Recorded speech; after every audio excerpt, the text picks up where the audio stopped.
right. So Britt Mason, you won the 100-miler here. Yes.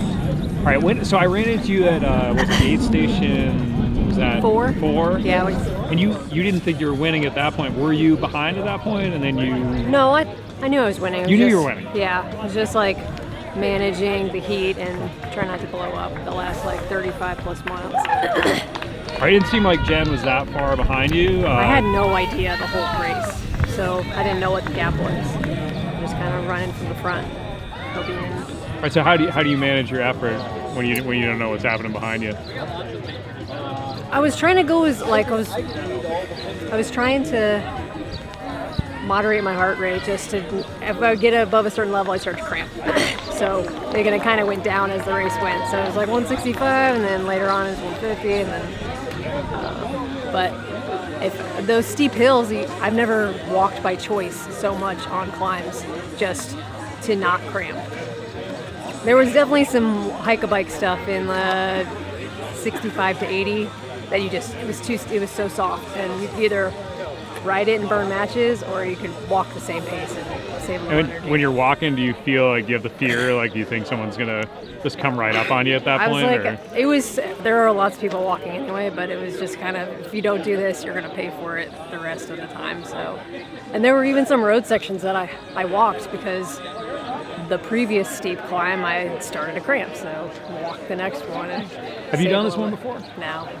Okay. What did you think coming in? Like, how hard do you think it was going to be, and how hard was it? I knew that because we're from Patapsco, and I knew it was similar elevation but steeper. So it's all the short, punchy climbs. There's a few sustained, but for the most part, it's just short and steep.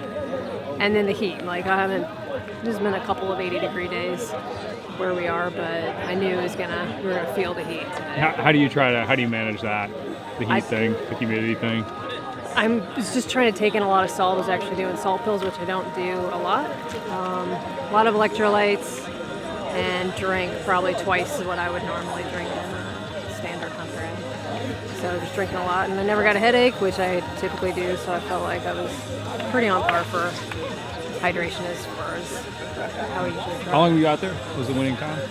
A little under 9:15, 9:14. Yeah. Is that what you expected, or was that?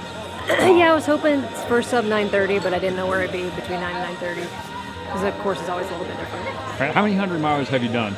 Is it a bunch? Quite a few. I've done 2 or 3 Shenandoahs, wilderness. How does it, like, so in particular, Shenandoah is, on paper, that's a super hard 100 mile. You're crazy elevation. But you get a lot more, you get the sustained descents, which you don't get here. You might get a couple minutes. So how hard is this compared to Shenandoah?